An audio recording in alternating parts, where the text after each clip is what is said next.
A street kid, barely 6 years old, saw a millionaire throw 2 newborn babies into the river. With nothing to lose, she risked everything to save them.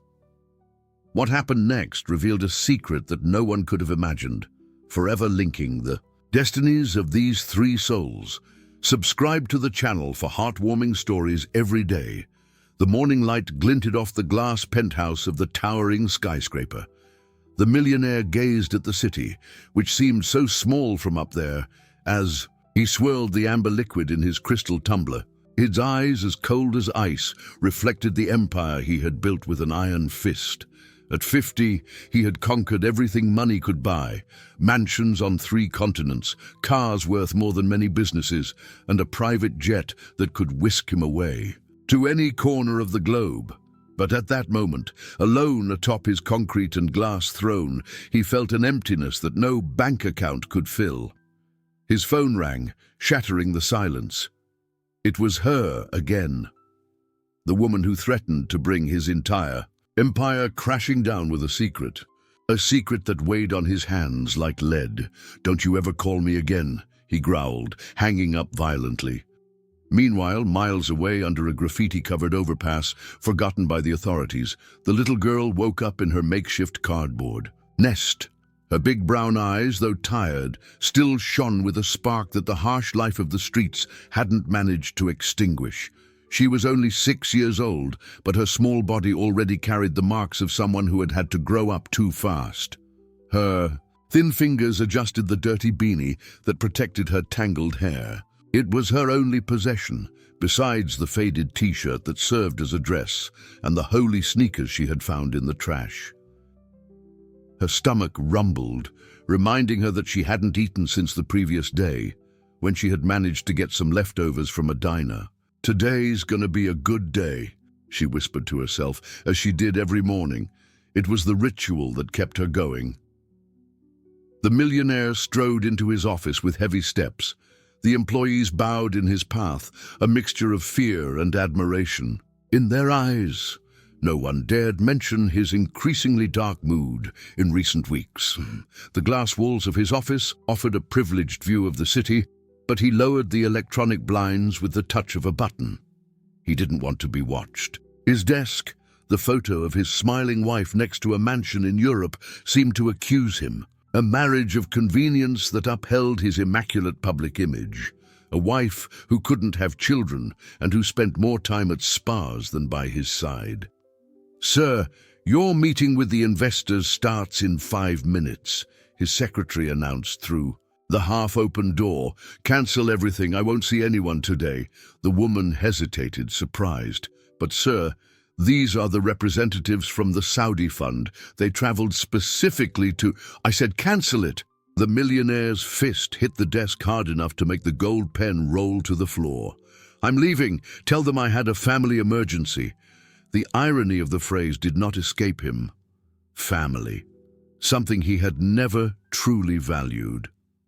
The little girl wandered the downtown streets, invisible to the eyes of the hurried passers-by. She knew where to find food, where it was safe to sleep, which cops would leave her alone. The city was a survival map in her mind. That day, the sun beat down on her fragile body as she collected cans to sell. In the distance, she saw the river that cut through the city like an open wound. It was a dangerous, polluted place, avoided by most people. But for street kids like her, it was a neutral territory, where she could sometimes find lost or discarded valuables.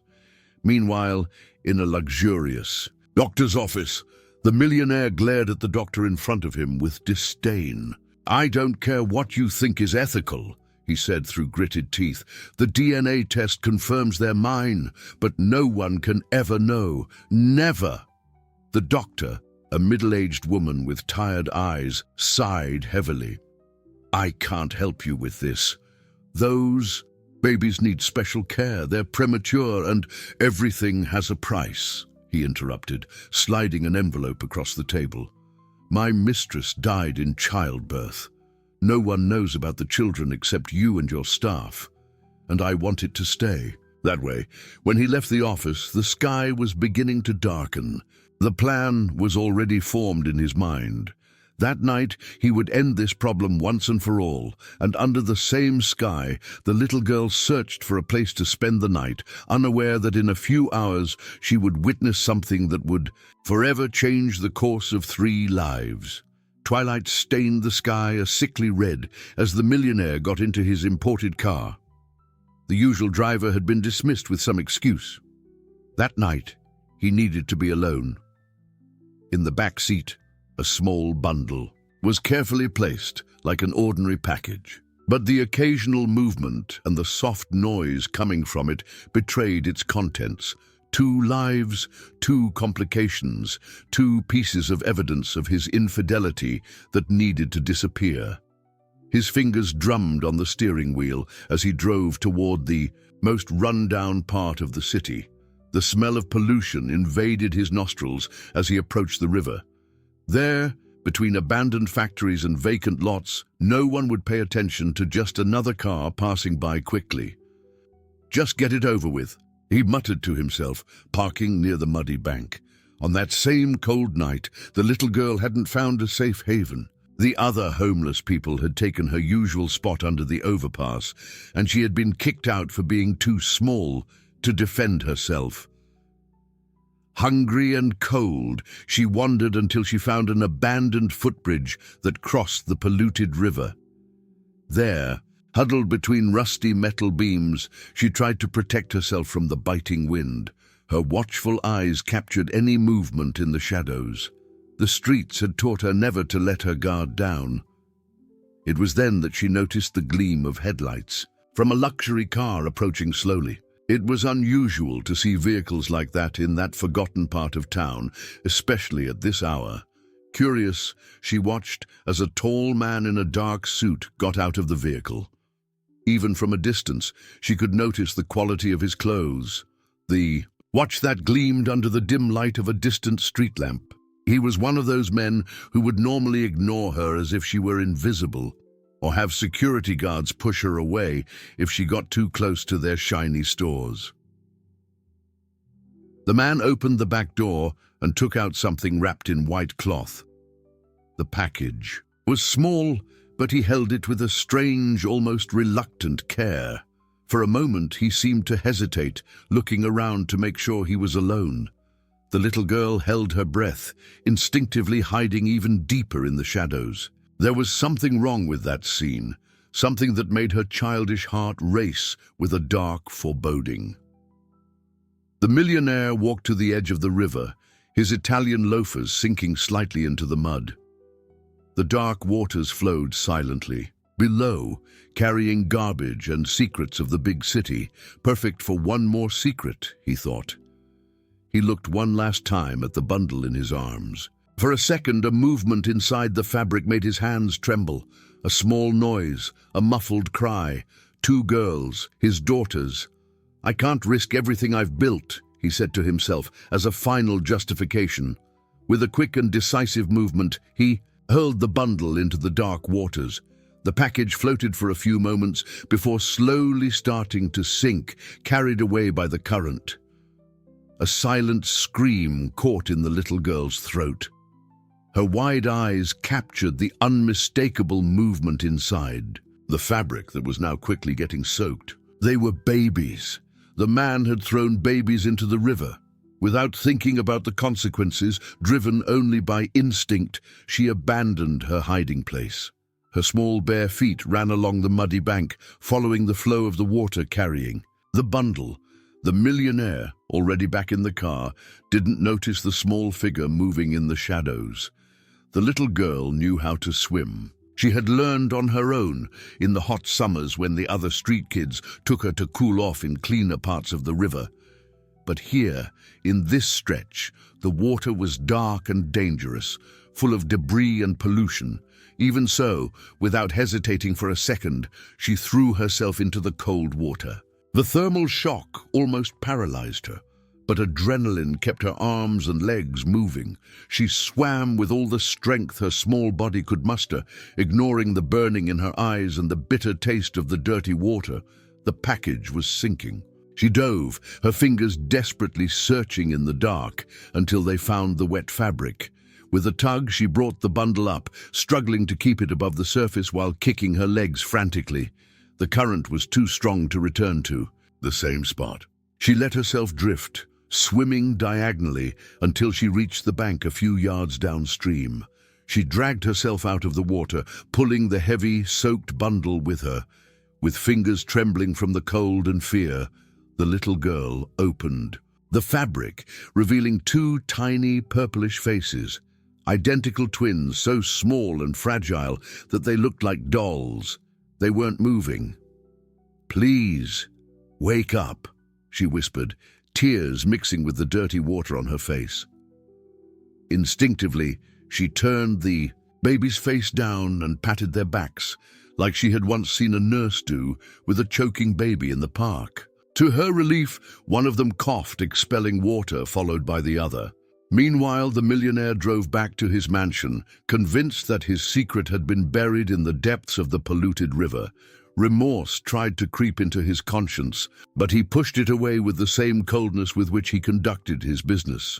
It was done. He could move on. But fate had charted another course, through the small, determined hands of a street girl who, that night, became the guardian of two lives that should never have been discarded. The early hours of the morning advanced as the little girl, soaked and shivering, carried the two babies against her chest. Her small body fought against the cold that seemed to penetrate to her bones, but her only thought was to find shelter for the newborns who were breathing weakly in her arms. She knew of an abandoned building not far away, where she used to take shelter when it rained heavily. With determined steps, despite her legs wobbling from the effort, she crossed deserted streets, staying in the shadows to avoid any unwanted attention. The city lights flickered indifferently at the drama that unfolded under their poles. The building, an old textile mill, stood like a concrete giant forgotten by time. She slipped through an opening in the chain-link fence, careful not to hurt the babies, and climbed to the second floor, where she knew the wind was less biting. In a cleaner corner, on pieces of cardboard she collected to form a makeshift bed, she laid down the two small creatures. In the dim light that entered through the broken windows, she examined them better. They were tiny, with wrinkled skin and a bluish tone that frightened her. They were still breathing, but they were ice-cold to the touch. "You're gonna be okay," she whispered, trying to convince herself as much as the babies. She took off her only extra t-shirt, tearing it into pieces to dry the little ones. Then she wrapped them in an old blanket she kept as a treasure, the only item of any comfort she possessed. She knew they needed warmth, so she lay down next to them, hugging them gently, sharing what little heat her own thin body could generate. The hours passed slowly. The girl didn't sleep, watching every little movement, every breath of the twins. When the sun finally began to rise, illuminating the dusty floor with golden rays, she realized that she needed help. The babies were alive but weak. They needed milk, dry clothes, care that she didn't know how to provide. Meanwhile, on the other side of the city, the millionaire woke up in his king-size bed. His eyes opened to the Italian marble ceiling, but for a moment, the image of the bundle sinking into the dark waters flashed in his mind. He pushed the thought away violently, getting up quickly. "It's done," he murmured to the mirror as he shaved with precise movements. "No one will ever know." His phone rang. It was his wife from one of her usual trips to Europe. "Darling, I'm thinking of extending my stay in Milan for another 2 weeks. The Prada summer collection is simply divine." "Do as you please," he replied, dryly, hanging up without waiting for a response. Better that way, he thought. The longer she stayed away, the better. Fewer questioning looks, less chance of her noticing any change in his behavior. Life would go on as normal. The business, the meetings, the increasing profits, the charity dinners, where he was applauded for donations that represented crumbs of his fortune. Nothing had changed, except for the invisible weight he now carried, a weight he tried to ignore. With all his strength, back in the abandoned building, the girl faced her first challenge, feeding the babies. With them carefully hidden in her makeshift shelter, she went out in search of help. She knew an old lady who sold fruit at a small stall near the central market. The woman always gave her the bruised fruit she couldn't sell.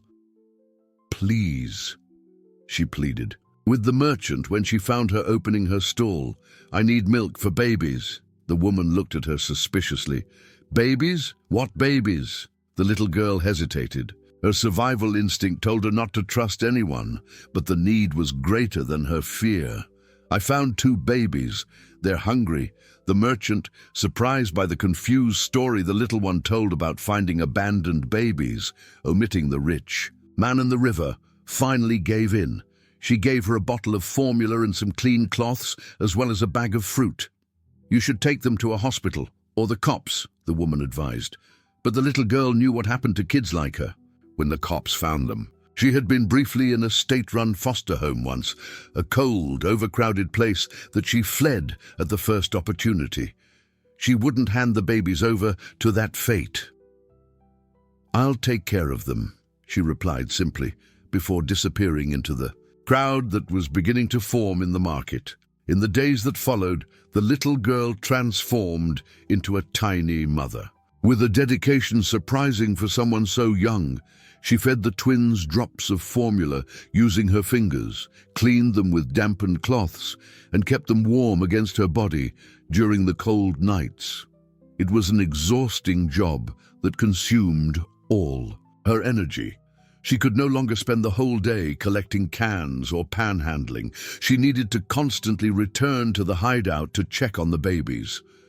Hunger, her constant companion, became even more acute. Often, she divided the little food she managed to get between feeding the little ones and keeping herself strong enough to care for them. Despite all the difficulties, something new grew inside her, a feeling of purpose, of connection. The babies responded to her presence, calming down when they heard her voice or felt her touch. For someone who had always been alone, it was a revolutionary discovery. "My sisters," she called them in whispers, creating names in her mind for each one, although she never uttered them aloud. Names were for people who had a place in the world, and they were just 3 little souls adrift. A week went by. The twins slowly gained strength, but the little girl grew weaker. The constant effort, the insufficient food, and the irregular sleep took their toll. Her cough, a result of the night in the polluted river, worsened every day. It was then that she realized she needed a better plan. She couldn't continue like this for long. The babies were growing. They would need more formula, proper diapers, a doctor eventually. While she thought about her limited options, a dangerous idea began to form in her mind. She had seen the face of the man who had thrown the babies into the river. If she found him again, if she could prove what he had done. At the same moment, miles away, the millionaire was signing multi-million-dollar deals in his office, unaware that 3 hearts continued to beat against all odds. And that one of them, small but determined, was beginning to trace a path that would reconnect them in a way he could never foresee. The morning sun filtered through the broken windows of the abandoned building, creating golden patterns on the dusty floor. The little girl woke up to the soft cry of one of the twins. 2 weeks had passed since the rescue in the river, and each day was a battle for survival. Her plan was beginning to take shape. In the past few days, while she looked for food and supplies for the babies, she also looked for information. Who was that man in the luxury car? Where did he live? How could she find him again? A dry cough shook her fragile body as she leaned over the twins to check them. The smaller one, who the girl secretly called Star in her thoughts, seemed paler than usual. Her cry was weaker, almost a lament. An icy fear gripped the little guardian's heart. "No, no, no," she whispered, picking up the baby in her arms. You need to be strong. The fever was evident to the touch. The little girl bit her lower lip hard, knowing that she could no longer postpone the inevitable. She needed medical help, even if it meant risking everything. With determination, she wrapped the two babies in the cleanest blanket she had managed to find. She hid them in a large tote bag she had found in the trash, leaving enough space for them to breathe, and set out for the street with her precious burden. The public hospital was 20 blocks away, an exhausting walk for her tired legs, but she kept going, stopping only to rest when her legs threatened to buckle. Upon reaching the back of the hospital, she hesitated. Entering through the front would mean questions she couldn't answer. It would possibly mean losing the babies to the system that had already hurt her before. She watched the movement of nurses and doctors looking for an opportunity. It was then that she noticed a young nurse going out for a smoke break. There was something in her face, a kindness that the little girl rarely saw in adults. Gathering all her courage, she approached. "Please," she said simply, opening the tote bag enough to show the twins. The nurse almost dropped her cigarette. "Oh my God! Where did these babies come from?" "They're sick," replied the girl, avoiding the question. "The smaller one has a fever. Please help them. Don't call the cops." There was a moment of hesitation in the woman's gaze, an internal conflict between duty and compassion. In the end, compassion won. "Come with me," she whispered, guiding her through a little-used side entrance. In a small examination room away from prying eyes, the nurse examined the twins with professional care. "They're premature," she stated. "This smaller one has a respiratory infection. They need immediate care. Can you help?" asked the girl, her eyes pleading. The nurse sighed, running a hand through her hair. "This isn't something I can hide for very long, but I can give them antibiotics now and some other things they need." As the professional prepared medications and gathered supplies, she asked questions that the girl answered vaguely. Where did the babies come from? How had they ended up with her? Where were the parents? "They were thrown away," was all she said, her small voice filled with a painful maturity. "I saved them." The nurse stopped what she was doing, looking at her with a mixture of horror and admiration. "You're just a kid." "No," replied the girl, her eyes meeting the woman's with intensity. "I'm their sister now." That encounter changed everything.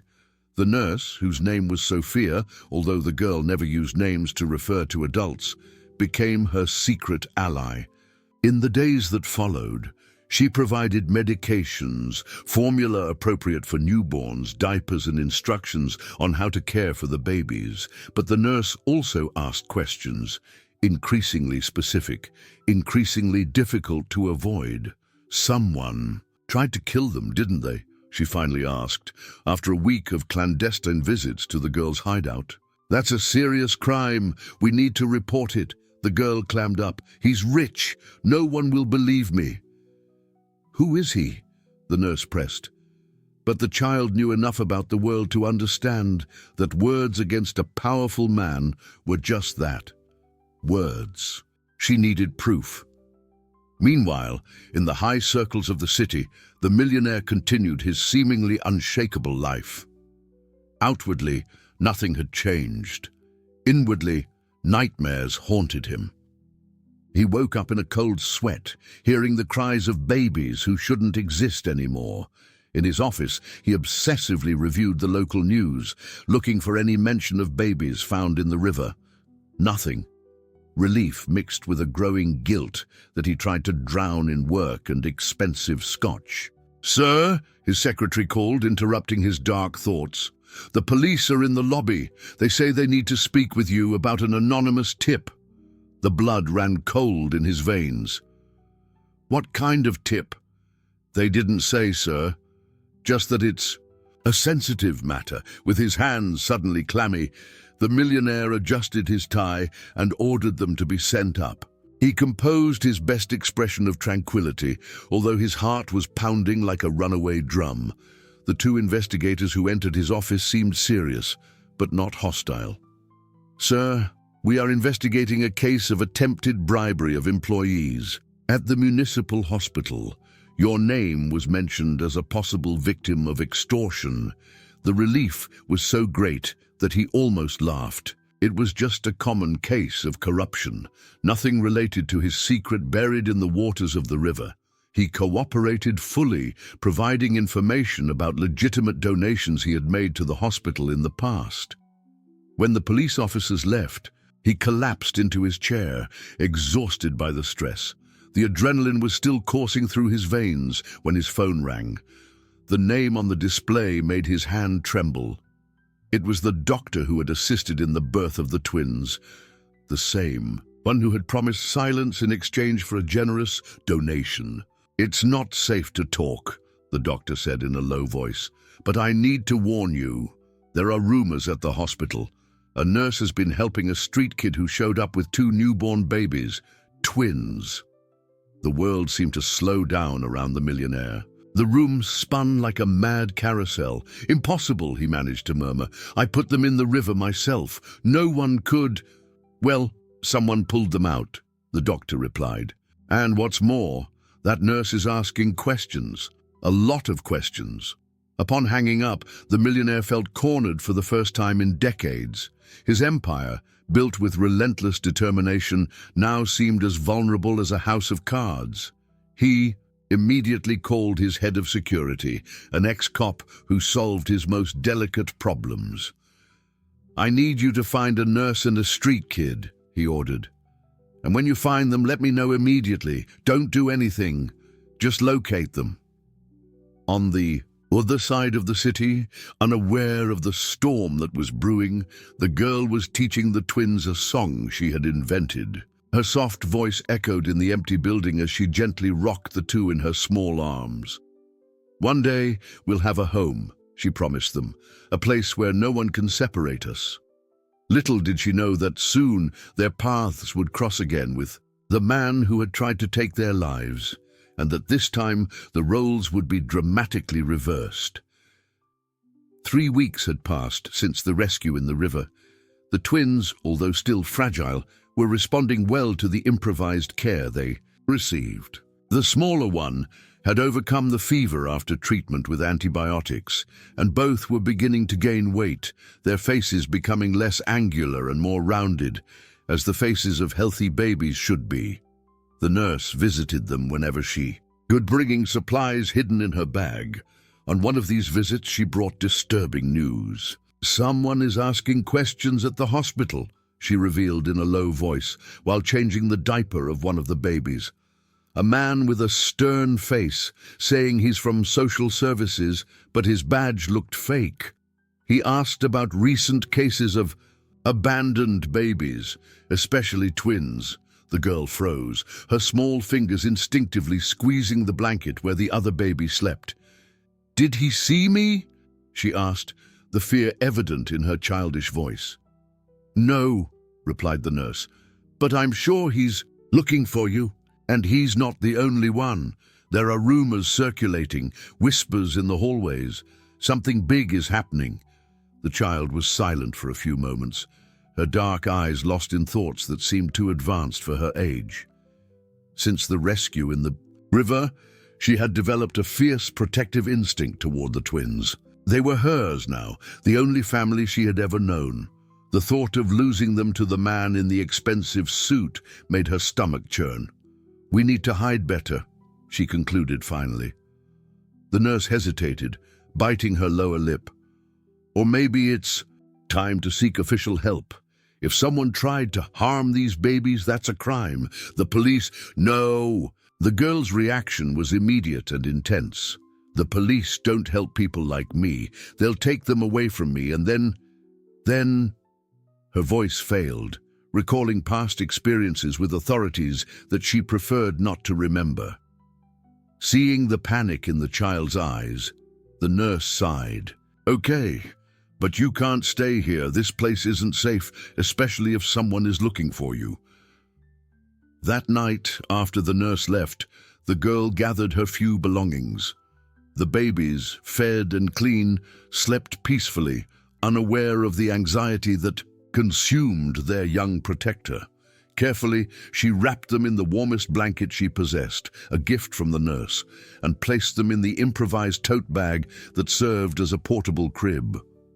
The moon was hidden by heavy clouds when they left the abandoned building. The girl knew the alleys and shortcuts of the city like the back of her hand, moving like a small shadow between the buildings. Her destination was an old warehouse on the outskirts of the city, a place that few knew about and even fewer visited. Meanwhile, a few miles away, the millionaire stared at the phone in his private office. The report from his head of security had been clear.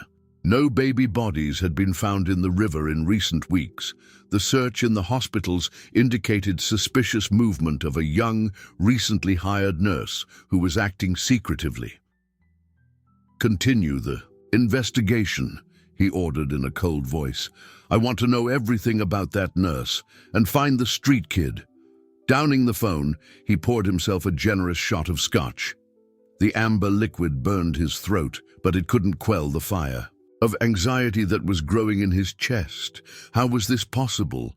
He himself had seen the bundle sink into the dark waters. No one could have survived that, much less two premature babies. His gaze fell upon the framed photo on his desk. He and his wife in front of one of their mansions on the coast. A perfect couple, as the Society magazine said. A carefully constructed image that hid the truth of an empty marriage, maintained only for financial and social convenience. His wife was traveling again, this time in Asia. Better that way. She wouldn't notice his growing unease, the sleepless nights, the increasingly vivid nightmares where he heard the cries of babies coming from the river. The girl's new hideout was cold and damp, but it offered greater protection from the outside world. The old construction supply warehouse, abandoned for years, was set back from the main streets. Its thick walls muffled the sound, and the few windows were covered with nailed-up boards, creating almost complete darkness inside. With skill acquired in years of surviving on the streets, the girl created a livable space in a less exposed corner. Pieces of cardboard formed an insulating base against the cold floor. Some old cloths, carefully washed in an outside faucet that still worked, served as extra blankets. The twins seemed to sense their protector's tension, crying more than usual. The girl sang to them, invented songs about warm and safe places, about a future where no one would need to hide. Her soft voice echoed in the empty space, a small light of humanity in that forgotten place. During the day, she went out only when necessary to get food and water. The nurse had promised to visit them at the new address within 2 days, bringing more supplies. Until then, they needed to survive with what little they had. It was during one of these brief outings that the girl noticed something disturbing. A black car, sleek, parked a few blocks away. The same type of car she had seen on that fateful night by the river. Instinctively, she hid behind a dumpster, watching with a racing heart. A different man got out of the vehicle, not the millionaire, but someone with the same air of authority. He was talking to local residents, showing something that seemed to be a photograph. The girl didn't need to hear the conversation to understand. They were looking for her. She returned to the hideout by a much longer and winding route, making sure she wasn't being followed. The babies greeted her with hungry cries. As she fed them with the formula prepared in an old bottle, her mind worked frantically. They couldn't continue like this for long. The rich man had resources, people working for him. Eventually, they would find them. She needed a better plan. It was then that an idea began to form in her mind. A dangerous idea, but one that might be her only chance. If they were being hunted, perhaps the best defense was offense. The nurse arrived the next morning, earlier than expected. Her normally gentle face was pale and strained. "They're everywhere," she said as soon as she entered the warehouse. "Asking questions, flashing money, offering rewards for information. Some colleagues at the hospital are talking about missing babies. It's only a matter of time until I saw him," interrupted the girl. His car. It wasn't the same man, but it was the same car. The nurse sat down on the concrete floor, her legs seeming unable to support her. What are we going to do? The child looked at the twins, who were sleeping peacefully after their feeding. Her expression changed, the innocence of childhood giving way to a fierce determination. I'm going to make him stop, she said simply. How? You're just a kid. I saw what he did. I saw his face, and she hesitated for a moment. I know where he works. The confession surprised the nurse. How do you know that? After I saved the babies, I kept watching. I saw the car other times, following from a distance. He goes to a big glass building downtown. It has his name on it. The nurse paled even further. A terrible suspicion was beginning to take shape in her mind. What name? The girl said the name she had seen written in golden letters on the facade of the building. A name that the nurse recognized immediately. One of the richest and most powerful men in the city, owner of companies, sponsor of politicians, a philanthropist celebrated for donations to social causes. Oh my God, the woman whispered.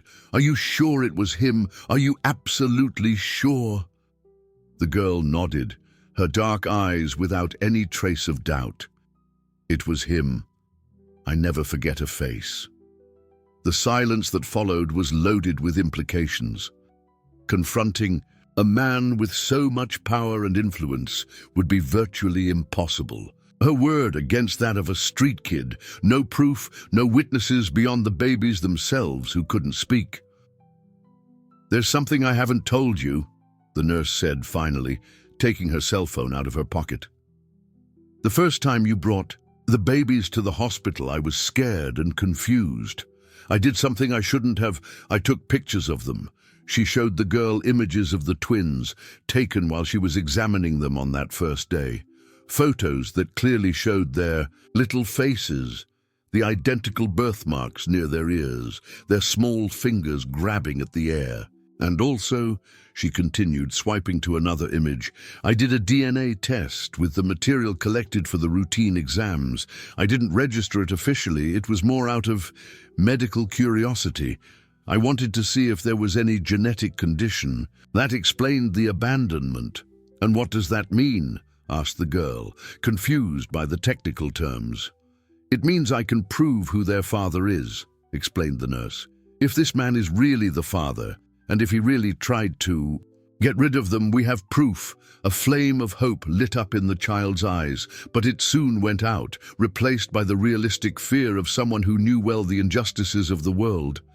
He'll find us first, she murmured, and then he'll make us disappear, like he tried to do with them.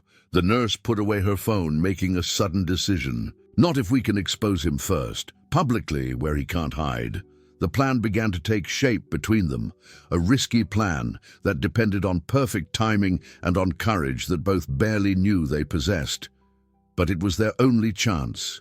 Meanwhile, in the Millionaire's office, new information arrived via his head of security. Security cameras from a building near the river, recovered after weeks of searching, had captured images from that night. Distant, grainy images, but they clearly showed a luxury car stopping near the bank, a man getting out with a bundle in his arms, and then something that took his breath away, a small figure emerging from the shadows, throwing herself into the water.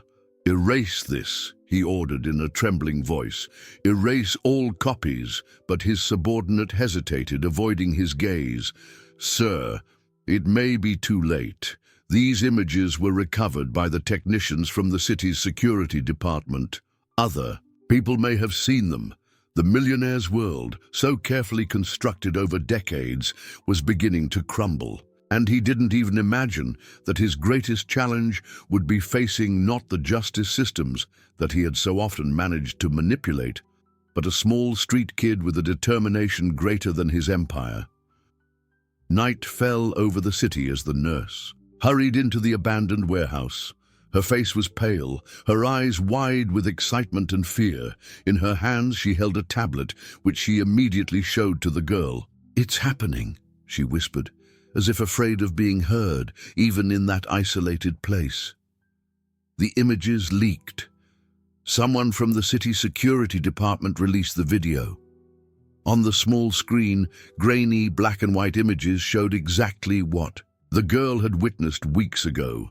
The luxury car parking near the river, the elegant man getting out with a package in his arms, the quick and decisive movement of throwing the bundle into the dark waters. The images were of low quality, captured from a distance, but clear enough to identify the model of the car and the distinct silhouette of the millionaire. The girl's heart raced as she saw the sequence continue, her own small figure emerging from the shadows, running along the bank, throwing herself into the water in an act of desperation and courage. The camera had captured everything. "It's on every news channel," continued the nurse, swiping her finger across the screen to show sensational headlines. "One newspaper is calling her the River Angel, the mysterious child who saved abandoned babies." The girl didn't respond immediately. Her eyes were fixed on the screen, reliving those terrible and decisive moments. The twins, now almost a month old, slept peacefully in their makeshift nest, oblivious to the media hurricane that was beginning to form around their story. "He's going to come after us," she said finally, her small voice filled with fear and resolution. The nurse nodded gravely. "Yes, but now he's not alone in this search. The police are looking too, for him and for you."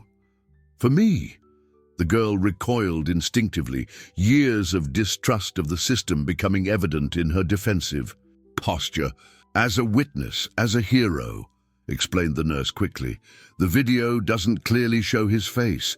You're the only one who can identify him for sure." A heavy silence fell between them, broken only by the soft snoring of the babies. The child looked at the twins, feeling the weight of the responsibility she carried. It was no longer just about keeping them safe and fed. Now it was about justice, about truth, about confronting a power that seemed untouchable. "What should I do?" she asked, her voice almost a whisper. The nurse hesitated, clearly divided between the desire to protect the child and the need to expose the truth.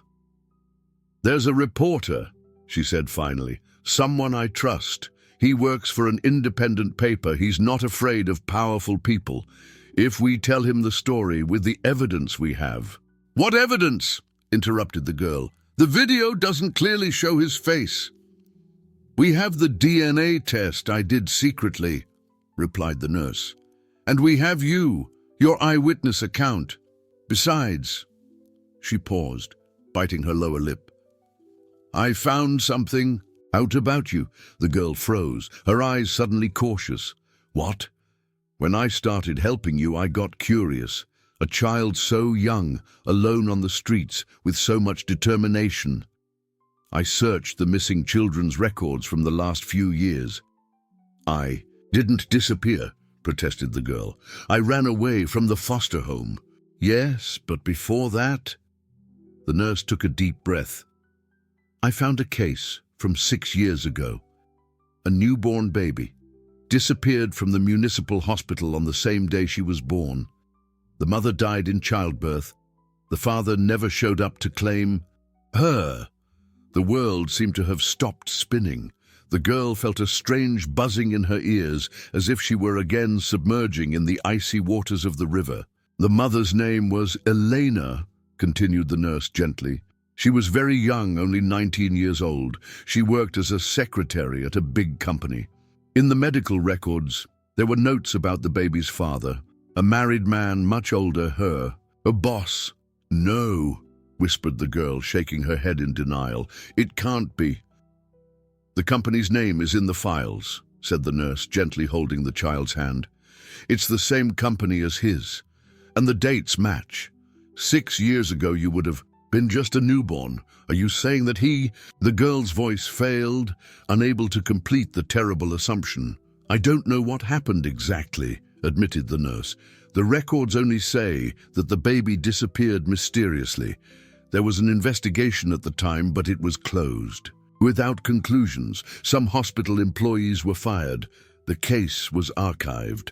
The implications of that revelation were overwhelming. If it was true, the twins weren't just babies that the girl had saved by chance.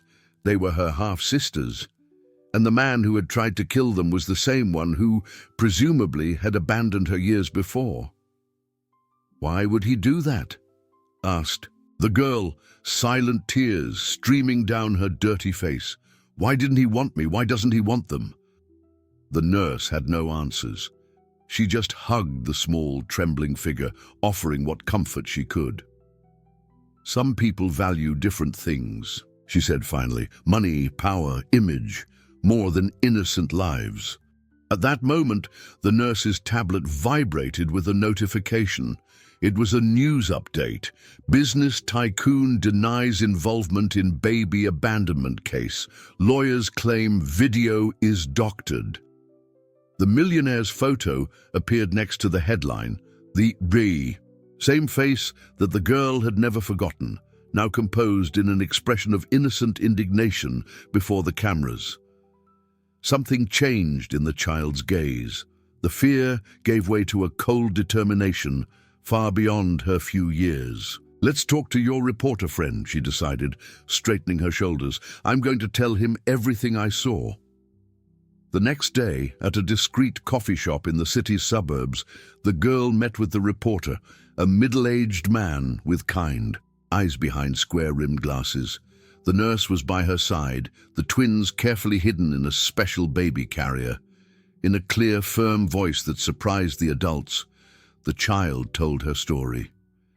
Every detail of that night by the river, every moment, of the struggle to keep the babies alive in the weeks that followed. She omitted nothing, not even the constant fear she had felt, or how she talked to the twins every night, promising to always protect them. The reporter recorded everything, occasionally asking gentle questions to clarify points. His professionalism couldn't completely hide the horror and compassion he felt as he listened to that extraordinary narrative. "You're very brave," he said when the girl finished her account. "But I need to ask, are you absolutely sure that the man you saw was really him, the business tycoon?" The child nodded without hesitation. "I saw him clearly when he got out of the car. The light from the street lamp illuminated his face. I never forgot. And after, I saw the same person several times going in and out of the building with his name. And you know," continued the reporter carefully, "that he's extremely powerful. That he's going to deny everything and use every resource to discredit you." "I know," she replied simply, "but I have something he doesn't have." "What?" "The truth," said the girl, her eyes meeting the reporter's with a disconcerting intensity. "And they're sisters." The story was published the next morning. Not in a major newspaper. These, financially dependent on advertising from companies linked to the Millionaire, refused to touch the subject, but on an independent news portal. The story, written with sensitivity and journalistic rigor, quickly went viral on social media. The title was simple but impactful: "The Girl Who Saw the Impossible." Below, a photo of the twins, their faces slightly blurred for protection, but clearly healthy and alive, defying the destiny that had been imposed on them. The nurse had provided the results of the DNA test, which the newspaper confirmed with an independent lab. The reporter also included the records of the missing baby case from 6 years earlier, drawing disturbing parallels between the two cases.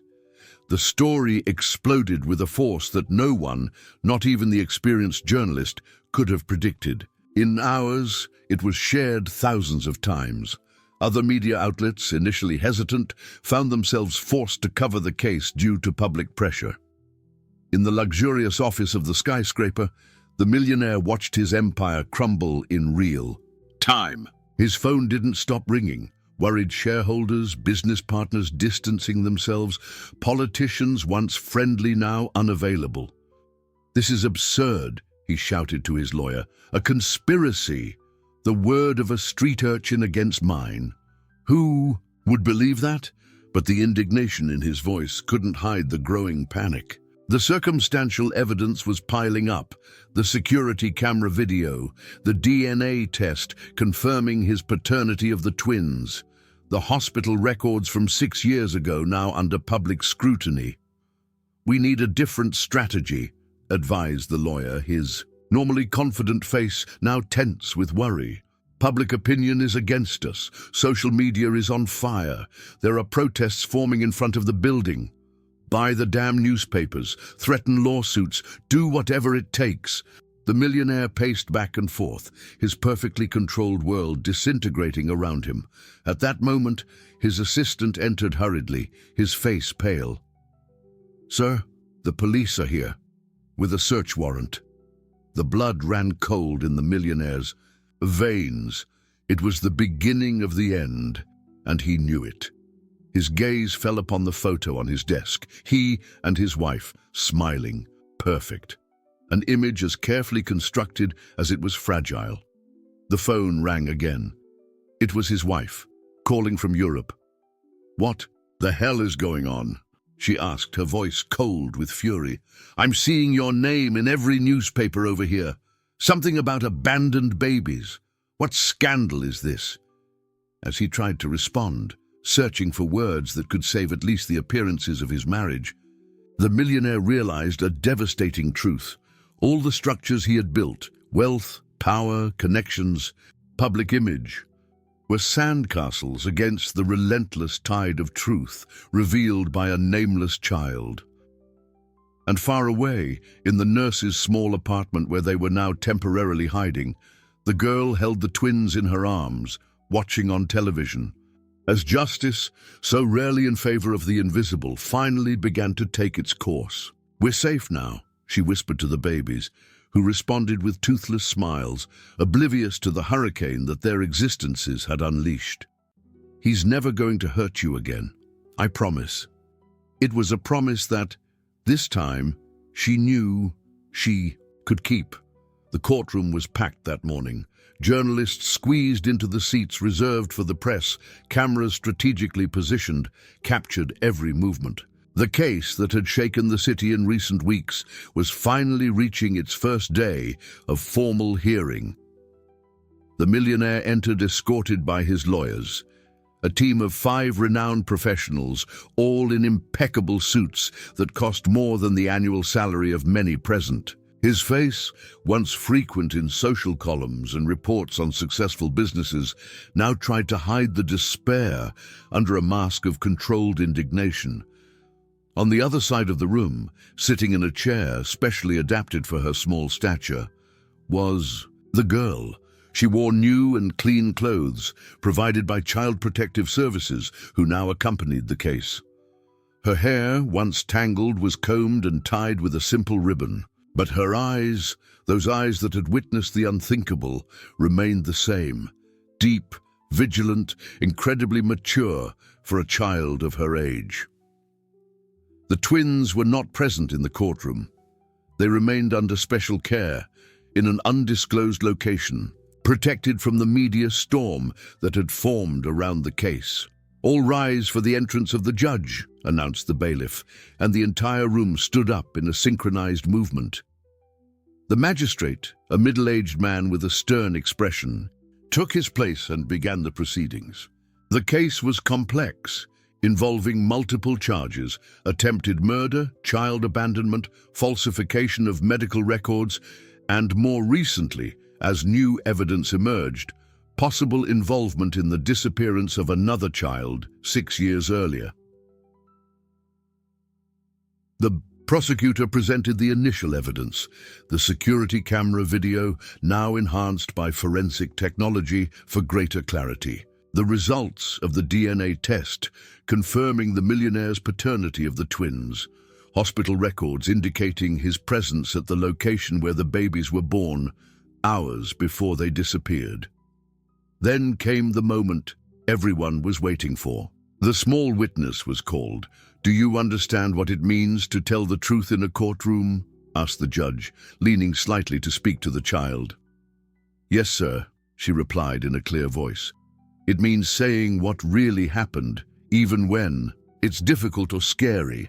A murmur went through the room. The answer, so articulate and mature, surprised many. "And do you promise to tell the truth today?" "I promise. For my sisters." The term sisters caused a new stir. The biological link between the girl and the twins was still a theory, based on fragmented records and circumstantial coincidences. The DNA tests that could confirm this relationship were still in progress. In simple but impactful words, the child narrated the events of that night by the river. She described how she saw the man, pointing directly at the millionaire, get out of the luxury car with a package in his arms, how she watched him throw the bundle into the dark and polluted waters, how without thinking twice she ran and dived to rescue what she discovered to be 2 newborn babies. "How did you know there were babies in the package?" asked the prosecutor gently. "What made you sure before you jumped into the water?" The girl hesitated for the first time. "I heard. When he opened the car door, I heard a faint cry. And when he threw the package, I saw movement inside the fabric. And you jumped into the water anyway, even knowing that the river is dangerous?" "Yes," she replied simply. "Someone needed to help." On the other side of the room, the millionaire kept his eyes fixed on the table in front of him, avoiding looking at the child. His lawyers took notes frantically, preparing for the cross-examination. The girl continued her account, explaining how she had cared for the babies in the weeks that followed, with the eventual help of the nurse, how she had struggled to keep them fed and warm, using all the resources and skills that life on the streets had taught her. The defense attorney, a stern-looking man with perfectly combed grey hair, rose for the cross-examination. His strategy was clear from the first moment. Discredit the witness, paint her as a confused child or worse, manipulated by adults with their own agendas. "You said you recognized my client as the man from the river, but it was night. It was dark. You were hidden at a certain distance. How can you be so sure?" The girl didn't falter. "The light from the street lamp illuminated his face when he got out of the car. I saw him clearly. Later, when I started looking, I saw the same person many times at the company building." "And what about the nurse? Did she suggest that it might be this specific man?" "No," replied the child firmly. "I was the one who told her who it was. She was scared when she found out." The questions continued, each more aggressive, seeking contradictions or hesitations that could undermine the testimony. But the truth had an unwavering quality in the simple words of the girl. She didn't elaborate complex stories, she didn't dramatize. She just reported what she had seen, what she had done, with the direct clarity of someone who had lived every moment. When the attorney, frustrated by the lack of loopholes, began to insinuate that she might have fabricated the whole story to obtain attention or benefits, the judge finally intervened. "I think that's enough," he declared with authority. "The witness has answered your questions with consistency and clarity, impressive for someone of her age." The attorney backed down, but the damage to the defense had already been done. The girl, with her simplicity and determination, had won not only the sympathy, but the credibility of the court. At the end of that first day of hearing, as she was led out of the courtroom by social workers, the child passed near the defense table. For a brief moment, her eyes met those of the millionaire, for the first time since that night by the river. What the man saw in that look wasn't hate or triumph, as he expected. It was something much more disconcerting, a kind of sad recognition, as if she saw beyond his facade, to the emptiness that inhabited behind all his wealth and power. He looked away first. In the days that followed, the case became increasingly complicated for the millionaire. New witnesses emerged, former hospital employees who, years before, had been silenced with money or threats. A former driver who confirmed having taken his boss to the vicinity of the river that fateful night, although he had been dismissed before the final act. A former mistress who revealed the pressure she suffered to abort when she became pregnant years ago. The results of the DNA tests arrived, confirming what many already suspected. The street girl wasn't just a random witness to the events. She was, in fact, half-sister to the twins, daughter of the same father, born 6 years before, to another mother who had died in childbirth. The revelation fell like a bomb in the courtroom and in the media. The already moving story gained even more dramatic contours. An abandoned child who, unknowingly, saved her own sisters from the same fate that had almost been hers. For the millionaire, that was the final blow. His lawyers, sensing the case lost, began to negotiate a settlement with the prosecution. His wife publicly announced her petition for divorce, declaring herself shocked and horrified by the revelations, although rumors indicated that she was already aware of at least some of her husband's secrets. Shareholders demanded his immediate removal from the companies. Banks froze accounts under investigation.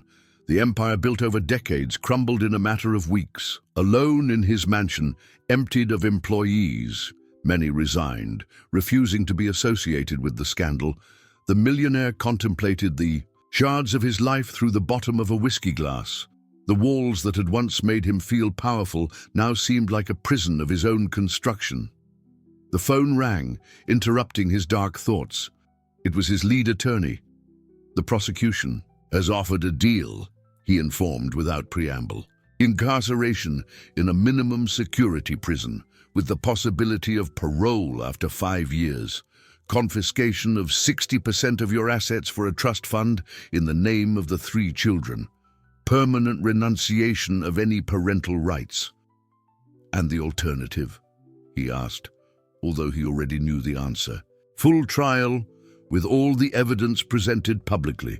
Potential sentence of 15 to 30 years in a maximum security prison. Confiscation of all assets obtained through questionable means, which investigators continue to unearth. A heavy silence followed. There's one more thing, continued the lawyer, hesitant. A non-negotiable condition from the prosecution, apparently at the insistence of social services. What? A supervised visit with the children, all 3 of them. The millionaire almost dropped the phone. Why? Why do they want that? They believe it might be important for their emotional healing process, especially for the oldest. And the lawyer paused significantly. Maybe for yours too. In the specially prepared visiting room of the temporary shelter where the children were being cared for, the millionaire sat rigidly, his hands restless on his knees. He no longer wore an expensive suit, just simple clothes provided by the detention center where he awaited the outcome of the process. The door opened, and she entered first, the street girl who had destroyed his empire with nothing but the truth. She held tightly to the hands of a social worker, but her gaze was firm, facing him without fear. Behind her, a nurse wheeled in the twins in a double stroller.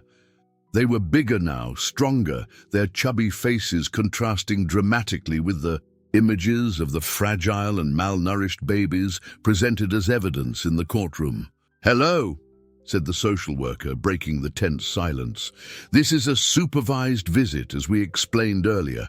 We're here to make sure everything goes smoothly." The millionaire nodded mechanically, unable to look away from the 3 children. His daughters he had tried to discard as obstacles in his path. Daughters who, against all odds, had survived and were now before him as living proof of his greatest mistakes. "Do you want to talk to them?" asked the social worker gently. He opened his mouth, but no sound came out. What could he say? What words could possibly fill the abyss that his actions had created? It was the girl who broke the impasse. Gently releasing herself from the social worker's hand, she took a step forward. "Why?" she asked simply, her small voice filled with a genuine curiosity that transcended the accusation. "Why didn't you want us?" The question hit him like a physical blow. It was the most fundamental question, the one he himself had avoided confronting during all those weeks of denials and legal justifications. He began, his voice failing. I was protecting other things, my marriage, my reputation, my money. The words sounded empty even to his own ears. Things, repeated the girl, testing the word as if it were a strange concept. More important than people. I thought so at the time. The honesty came almost as a surprise to himself. I was wrong. One of the twins began to whine in the stroller. Instinctively, the girl turned to her, calming her with a gentle touch and whispered words. The gesture, so natural and full of affection, made something break inside the man. Tears, which he hadn't shed since his distant childhood, began to stream down his face. They weren't tears calculated to gain sympathy from the court or the media. They were the overflow of a regret so deep that no court sentence could quantify. "I'm sorry," he whispered, the words inadequate for the abyss of his mistakes. "I'm so sorry." The girl watched him crying, her face expressing a compassion surprising for someone who had suffered so much at his hands. "They have names now," she said finally. "The nurse helped me choose. This is Luz," she pointed to the stronger twin, "and this is Esperanza." She indicated the smaller one, who had overcome the initial respiratory infection. "They're beautiful names," he managed to say between tears. "And I have a name now too," continued the child. "They called me Courage at the shelter, but I didn't really like it. I chose Truth, because that's what I've always tried to find. Truth. A name that was simultaneously a declaration of identity and a silent accusation." The meeting didn't last much longer. There were no more words needed at that moment. When the children were taken away, the millionaire remained sitting, staring at the empty space where they had been, feeling the full weight of what he had lost, not only his freedom or his possessions, but the opportunity to know three extraordinary beings who, despite everything, carried part of him in their DNA. That night, alone in his cell, he made a decision. He instructed his lawyers to fully accept the prosecution's agreement without trying to negotiate milder terms. More than that, he voluntarily offered additional resources to guarantee the future of the three girls, properties, investments, everything that still remained in his name. It wasn't redemption. He knew that some actions cannot be truly redeemed, but perhaps it was a first step on a very long path of genuine regret. The house was on the outskirts of the city, a modest but welcoming construction, with a small garden in front and fruit trees in the back. Painted in soft shades of blue and white, with wide windows that let in abundant natural light, it was the opposite of the institutional buildings where the children had spent the last months. The girl, now officially named Truth in the legal documents, although many still referred to her as the girl from the river, stood on the sidewalk, watching the house with a mixture of hope and apprehension. She held tightly to the hands of the social workers who accompanied her, while two other professionals carried the twins, now almost 4 months old. "This is your new family's house," explained gently the main social worker, a middle-aged woman, with grey hair and a welcoming smile. "Remember them? You met last week." Truth nodded silently. She remembered the couple, the woman with curly hair and gentle eyes, the tall man with a calm voice who had knelt to talk to her at eye level, without condescension. They had been chosen after a rigorous selection process, considered ideal for the unique situation of the three sisters. "They really want all of us?" she asked for the umpteenth time, still not completely believing the possibility. "Yes, honey. They insisted on that. They didn't want to separate you in any way." The door of the house opened, and the couple came out to greet them. Their faces reflected a mixture of nervousness and contained joy. They understood the delicacy of the moment, the fragile emotional ground on which everyone was treading. "Welcome," said the woman, breaking into a warm smile. "We were waiting for you." The adaptation wouldn't be easy or quick. All the adults involved knew that. Truth had spent almost her entire life on the streets, developing deeply ingrained habits and defense mechanisms. The twins, although still babies, also carried the emotional scars of their turbulent first months of life.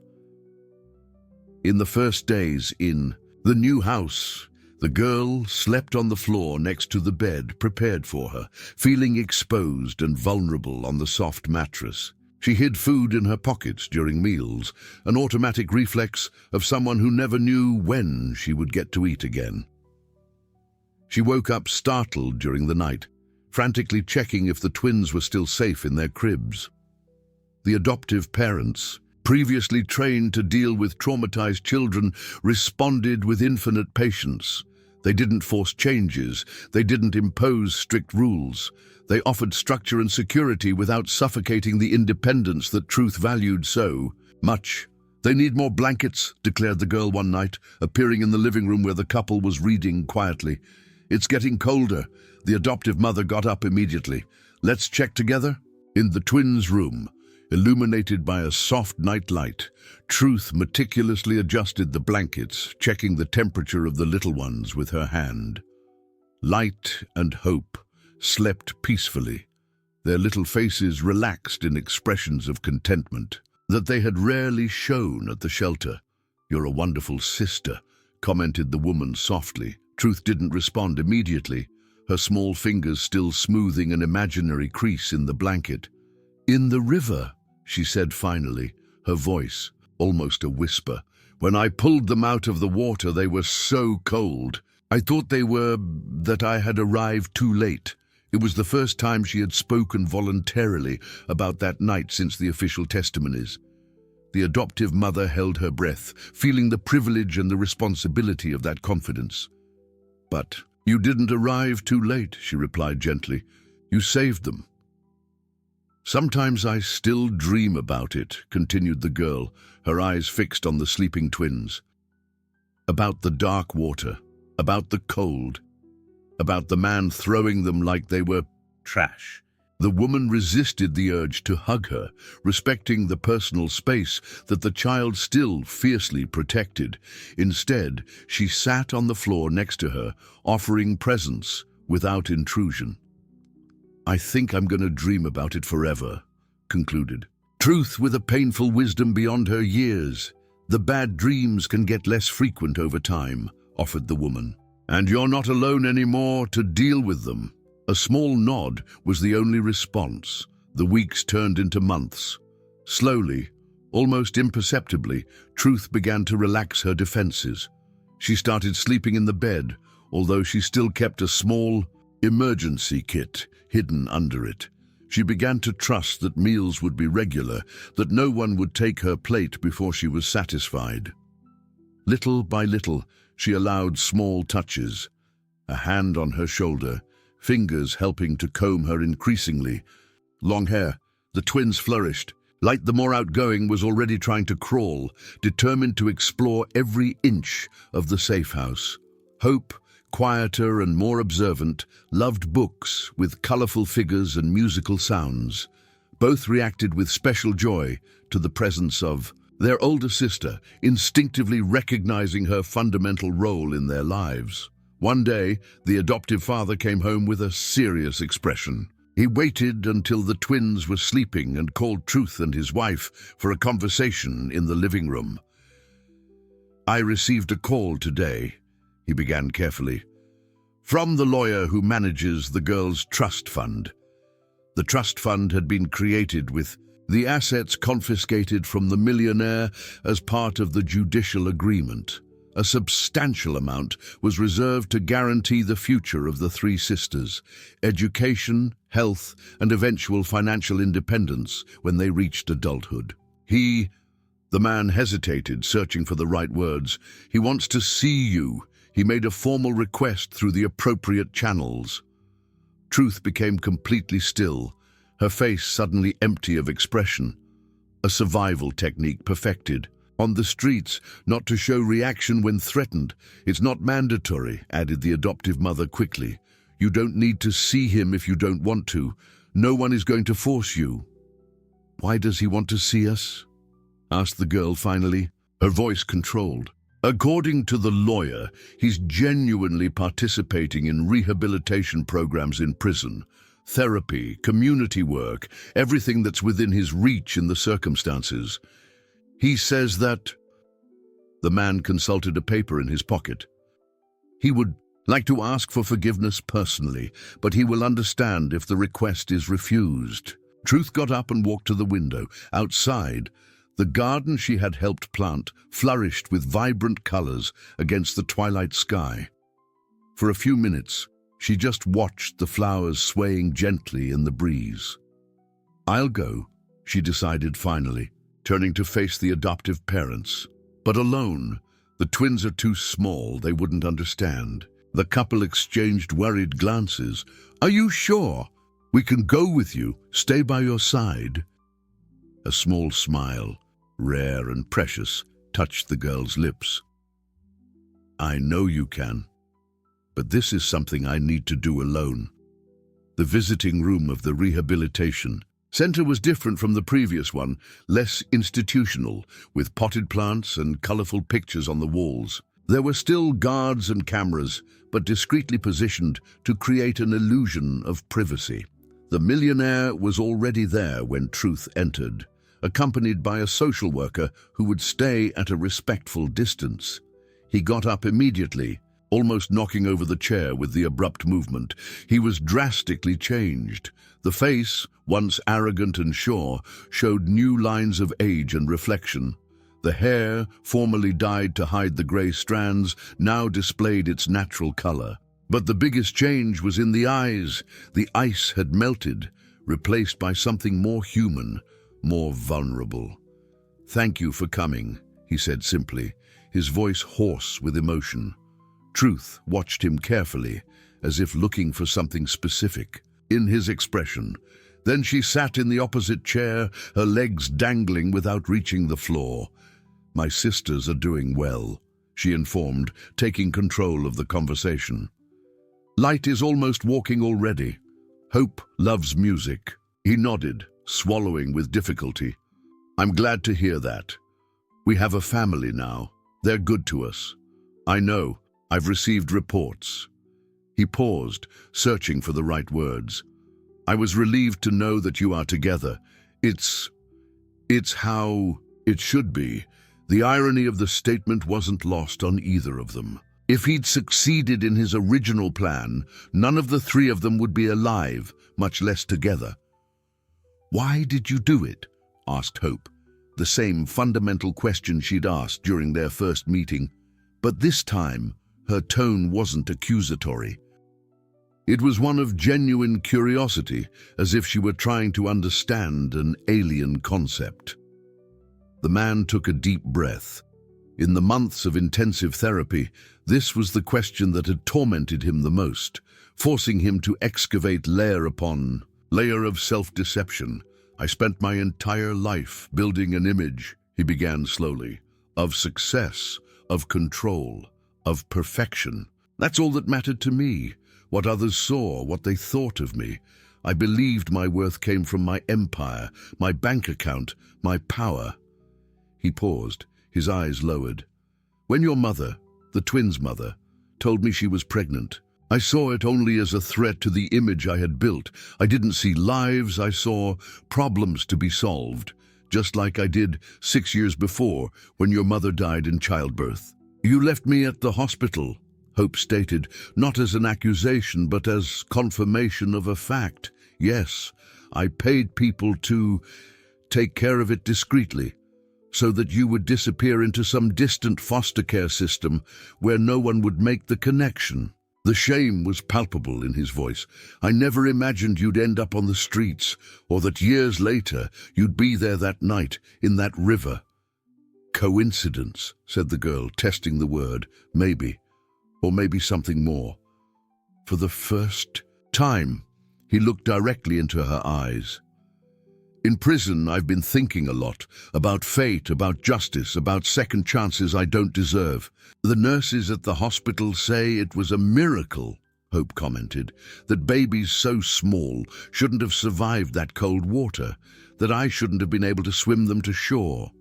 "Do you believe in miracles?" he asked, almost shyly. The Girl considered the question seriously. I believe that sometimes unlikely things happen for a reason, even if we don't understand the reason at the time. A surprisingly profound answer for a child her age. But nothing about Hope was conventional or expected. "I'm so sorry," he said finally, the simple words carrying the weight of all his mistakes. "I know it's not enough. I know it doesn't erase what I did. But I want you to know I'm trying to change, to be someone better." Hope studied him for a long moment, her piercing gaze seeming to see beyond the words, to the intentions behind them. "People can change," she said finally. "The nurse told me about caterpillars turning into butterflies. It seems impossible, but it happens." A simple, childish metaphor, but one that struck the man like a profound revelation. Silent tears streamed down his face, which he didn't try to hide or wipe away. Before leaving, the girl took something from her pocket, a small photograph. She pushed it across the table toward him. "So you remember," she said simply. It was a recent photo of the twins, smiling, chubby, healthy, exactly as babies should be. In the corner, only partially visible, was Hope's hand, holding a small toy to entertain her sisters during the photograph. "Thank you," he whispered, touching the image with trembling fingers. When the social worker indicated that time was up, Hope got up to leave. At the door, she turned around one last time. "Maybe one day, when they're older and understand better, maybe we can visit again. All of us." It wasn't a promise, just a possibility, but for a man who had lost everything, including the right to expect anything, it was a glimpse of hope he never thought possible. 3 years had passed since that first visit to the correctional facility. The house on the outskirts of town had become a true home, filled with laughter, play, and inevitably some squabbles, like any real family. Hope, now 9 years old, had blossomed under the consistent and loving care of her adoptive parents. Although she still carried emotional scars from her past, occasional nightmares, moments of sudden distrust, habits of self-preservation that emerged in stressful situations, she was, in many respects, a normal child. She attended school, where she excelled especially in math and creative writing. She had some friends, although she was selective about who she allowed into her inner circle. The twins, about to turn 4, were inseparable and completely different from each other. Faith had become an enthusiastic chatterbox, always running, jumping, exploring the world with inexhaustible energy.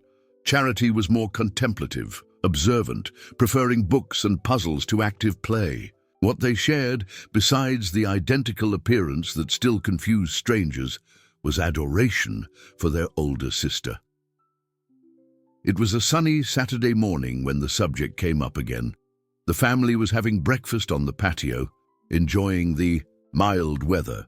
The twins were playing with colored cereal, trying to build small towers on their plates before eating them. "I received a letter yesterday," the adoptive father commented casually, "from the trust fund lawyer." Hope looked up from her plate, immediately alert. In the past 3 years, she had visited the correctional facility a few more times.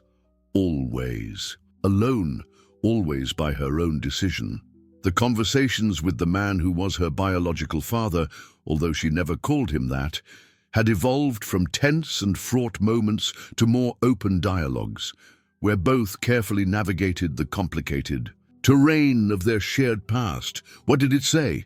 she asked, keeping her voice neutral so as not to alert her sisters, who didn't yet know the whole truth about their origins.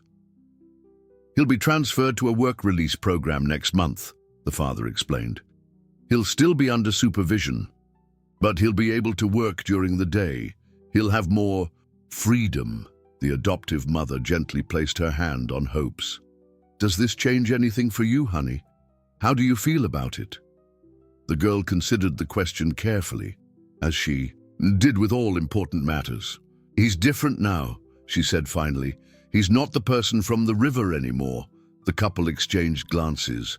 They had followed the man's transformation from afar, through reports, supervised letters, comments from the professionals involved. In the case, the millionaire who had tried to discard his own daughters had, by all accounts, undergone a genuine and profound transformation during his time in confinement. "He'd like to visit us," continued the father, "here in our home, under supervision, of course, but only if we're all comfortable with it."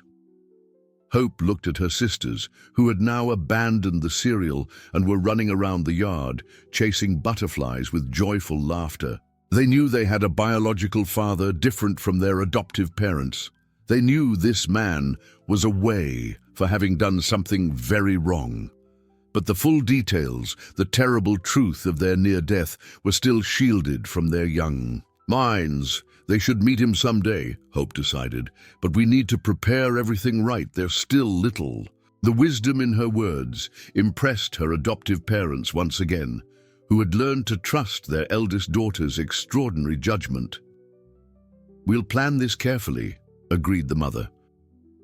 "Maybe start with a short visit, in a controlled environment, with social workers present, and we can explain it beforehand, in a way they understand," added Hope, without scaring them. The day of the visit arrived faster than they expected. The house was cleaned and organized, not out of ostentation. After all, it was no longer a mansion that the visitor would be accustomed to, but out of nervousness, out of a need to control what they could in an emotionally volatile situation. Hope helped the twins put on their favorite dresses, not out of vanity, she explained, to her parents, but so they would feel confident and strong. She herself chose simple but neat clothes and carefully combed her hair that now reached her waist. "Do you remember what we talked about?" she asked her sisters while they waited in the living room. "About who's coming to visit us today." "The man who made us be born," answered Faith with the direct frankness of a 4-year-old. "But he's not our real dad, because real dads take care of their kids. And he did something very wrong," completed Charity, always more sober. "But he's trying to be better now." Hope nodded, satisfied with the simplified but essentially correct understanding. In the past few days, with the help of child psychologists, they had prepared the twins for the encounter, using age-appropriate language, without unnecessary trauma, but also without lies. The sound of a car parking made everyone freeze momentarily. The adoptive father opened the door even before the doorbell rang, receiving the visitor and the social worker accompanying him. The man who entered the house was almost unrecognizable to anyone who had known the arrogant millionaire of before. He wore simple and clean clothes, without any ostentation. His hair, completely gray now, was short and well-groomed. His face, although marked by lines of age and experience, seemed lighter, as if a huge weight had been removed. His eyes met, Hope's first, seeking permission, approval. She offered a small, encouraging smile, surprising herself with the genuine absence of anger she felt. The forgiveness hadn't come all at once, but gradually, over the years of conversations and observation of his genuine transformation. Then, his gaze moved to the twins, who observed him with the natural curiosity of childhood, without the weight of the past they didn't remember. "Hello," he said softly, crouching down to be at their height. "You've grown so much since the last time I saw you."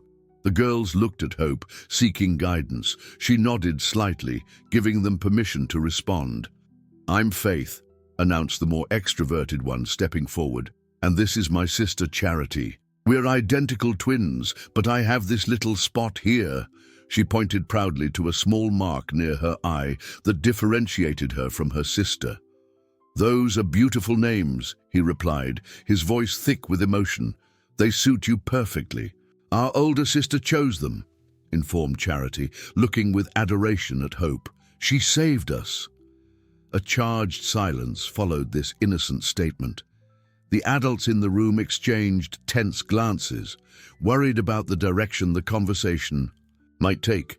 But Hope, with the wisdom that continued to surprise everyone, simply shrugged.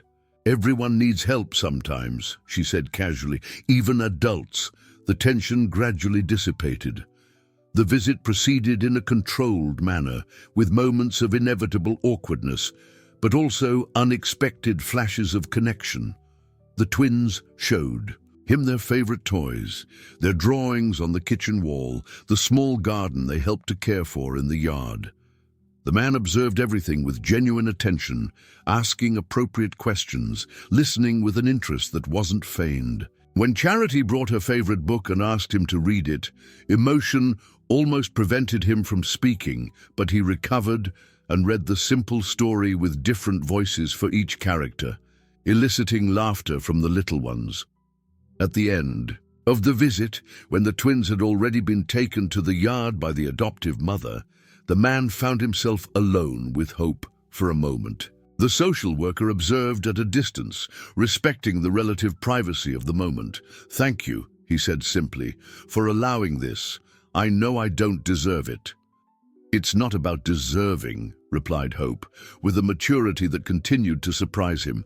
"It's about doing what's best for them. You've always thought of them first, from the beginning, even when you were just a child yourself," she shrugged, uncomfortable with the praise. "They're my sisters." "You have a wonderful family here," he observed, looking around the modest house but full of signs of a happy family life, photographs on the walls, children's drawings on the refrigerator, toys organized in colorful baskets. "Yes," she agreed simply. Then after a pause she added, "You can be part of it in some way, if you keep being like you are now." It wasn't a grandiose promise of complete reconciliation. It wasn't the total forgiveness he perhaps secretly desired. It was a pragmatic, conditional, cautious, but real offer. A possibility that years before would have seemed completely impossible. "I'll strive to deserve that," he promised, his voice thick. Before leaving, he asked permission to leave gifts for the girls. Not expensive or ostentatious objects, but carefully chosen with the help of the therapists. Storybooks for Charity, an art set for Faith, and for Hope. Something special. "I found this among my old things," he explained, handing her a small package. "It belonged to your mother." Inside the box was a delicate necklace with a bird-shaped pendant. Simple, not particularly valuable in monetary terms, but loaded with meaning. "She always said that you made her feel free, even before you were born," he continued softly, "like a bird." Hope touched the necklace with careful fingers, this tangible fragment of a mother she had never known. She said nothing, but put the necklace on her neck, the little bird shining against her skin. When the car drove off, taking the visitor back to the correctional facility, the family gathered in the yard. The twins ran in circles, already almost forgetting the extraordinary visit, absorbed in their world of play. The adoptive parents watched Hope with discreet attention, ready to offer support if needed. But the girl seemed calm, sitting on the grass, the afternoon sun illuminating her thoughtful face. The small silver bird shone on her neck, a symbol of the past that somehow no longer seemed so heavy to carry. "Are you okay?" asked the adoptive mother, sitting down beside her. Hope nodded, her eyes following her sisters in their joyful dance through the yard. "I think so," she answered honestly. "It's complicated, but we're all moving forward, aren't we?" The woman hugged her gently, once again impressed with the wisdom contained in that small body. "Yes, honey, we're all moving forward, together." And at that moment, under the golden afternoon sun, watching her sisters play freely in the safe yard of their home, Hope felt something she had taken a long time to recognize: peace. Not complete or perfect, not without scars or difficult memories, but real and present, a solid foundation on which to build the rest of her life and her sisters'. 10 years had passed since that first visit. The house on the outskirts of town remained the center of the family universe, although with some adaptations over time. An extra bedroom had been built when the twins, in their teens, decided they needed separate spaces. The yard was larger, with a small, productive garden and fruit trees now mature, providing generous shade in the hot summers. Hope, at 19, had become an impressive young woman, tall and slender, with her long black hair usually tied in a simple braid. She maintained in her eyes the same observant intensity of childhood, although now tempered by a hard-won serenity. She was in her first year of law at the local university, determined to work with the rights of children and vulnerable families. The twins, at 14, were in the throes of adolescence, with all the emotional storms, discoveries, and challenges of that phase. Despite being physically identical, their personalities remained distinct as always. Faith, extroverted and passionate, excelled in theater and music, filling the house with melodies and dramatic rehearsals.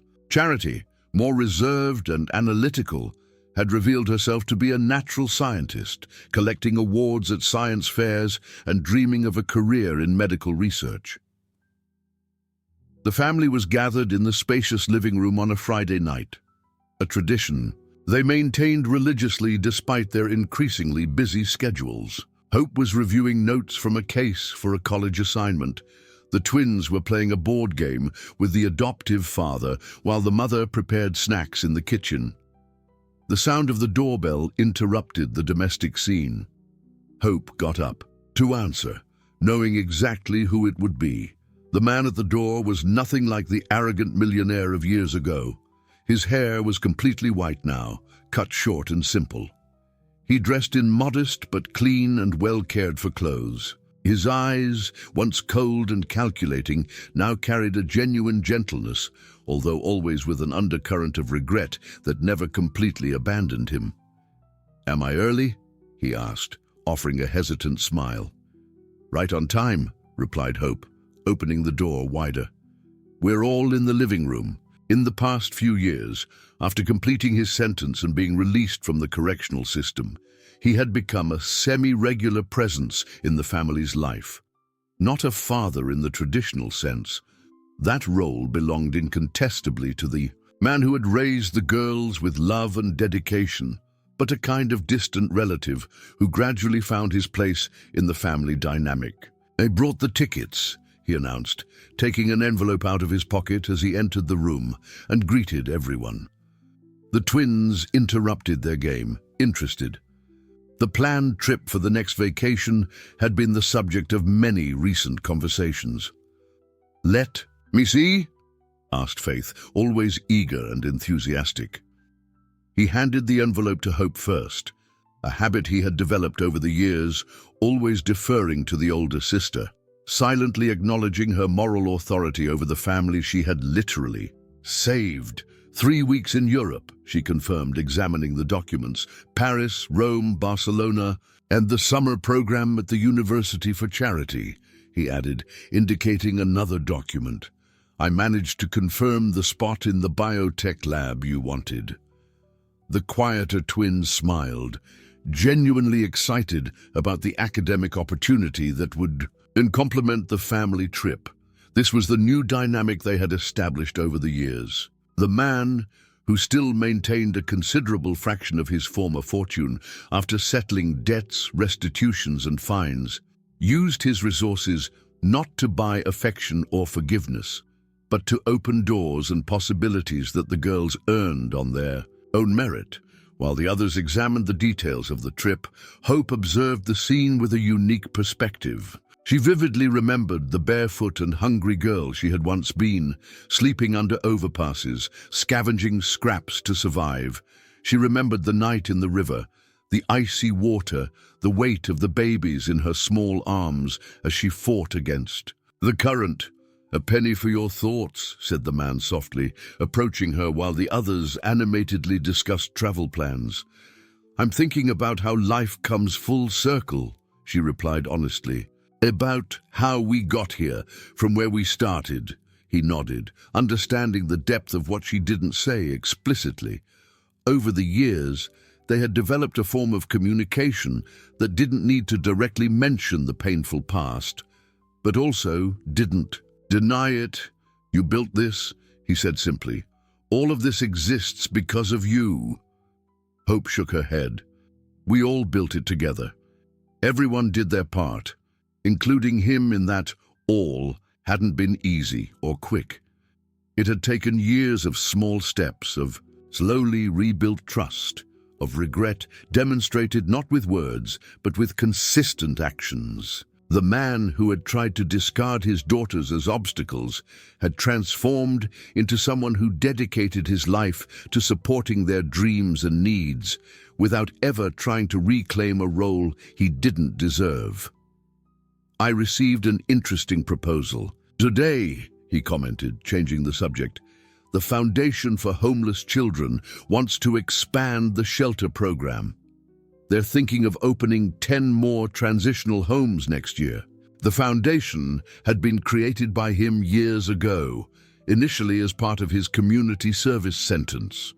Over time, it had transformed into his main purpose, using his business acumen to create an efficient organization that truly made a difference in the lives of abandoned children. That's excellent, Hope replied with genuine enthusiasm. The model has been working very well. They're inviting me to lead the expansion. It would mean more work, more responsibility.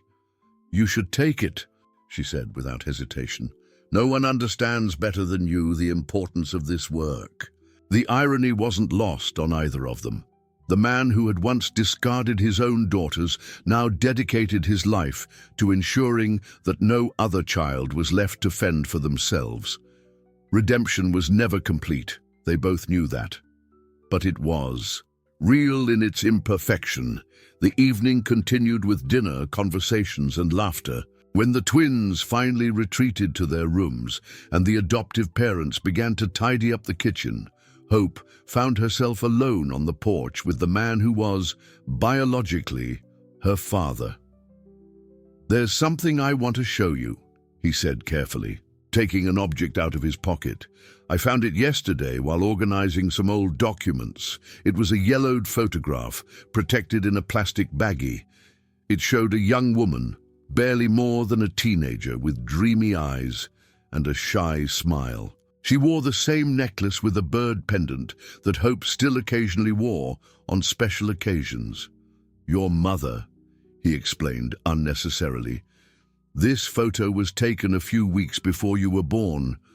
Hope touched the photograph with reverence. Images of her biological mother were rare. This was only the third she had seen in her entire life. "She was very young," she commented softly. "Yes, just 19 years old. She worked as an assistant in the company's accounting office." He paused, always cautious when addressing the past. "She was very happy when she found out she was pregnant, you know. Even with all the difficulties, even when I didn't react well. She wanted you very much. It was a precious gift, this confirmation that she had been desired, loved, even if briefly, even if by only one person. She chose a name for you," he continued, before the complications during childbirth. "I've never told you this before." Hope felt a shiver run down her spine. "What was it, Hope?" he revealed softly. "She wanted to name you Hope." The impact of the revelation left her momentarily speechless. The name she had chosen for one of the twins, years later, without any knowledge of this fact. "When you saved the babies and gave that name to one of them, I knew," his voice faltered with emotion, "I knew there was something bigger happening, something I couldn't fully understand."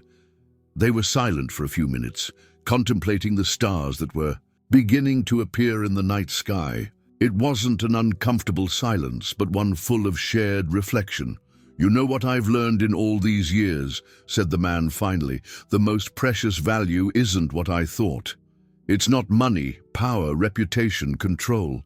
It's connection. It's family, whether by blood or chosen. It's being part of the lives of other human beings in a positive way." Hope nodded, understanding deeply. "It took me a long time to understand that too, to accept that I could trust, that I could belong." "You taught us, all of us," he said, gesturing towards the house where the gathered family represented a miracle of reconstruction after so much destruction. A 6-year-old girl who jumped into a polluted river to save 2 strangers taught us what really matters. They weren't strangers, Hope corrected softly. Somehow I knew. They were mine. When the night ended and he left, Hope remained on the porch for a moment, contemplating the extraordinary journey that had brought her there. From the invisible girl on the streets to the confident young adult, from the lone survivor to the protective sister, from the abandoned child to the law student determined to protect other vulnerable children. The small silver bird, carefully stored in a box in her room, now symbolized not only the mother she had lost, but the freedom she had gained. Freedom from the fear, the abandonment, the distrust that had once dominated her life. On her wrist, a small, newly made tattoo. Her gift to herself upon turning 18 showed 3 small birds flying together. Faith, charity, and hope. 3 lives intertwined by tragic circumstances, transformed into a story of resilience, forgiveness, and above all, unconditional love. Inside the house, she heard the voices of the family they had built together. Laughter from the twins, the soft voice of the adoptive mother, humorous responses from the father. Her family, her home, her place in the world. With a last look at the stars, Hope took a deep breath of the night air and smiled. The dark river was behind her long ago. Ahead of her was only the open horizon, full of possibilities, illuminated by the love that had saved not only 2 lives on that fateful night, but in the end had saved them all. If this story touched you, subscribe to the channel and turn on notifications to receive new stories every day. What would you do in the Millionaire's place? Comment below and share this story with someone special.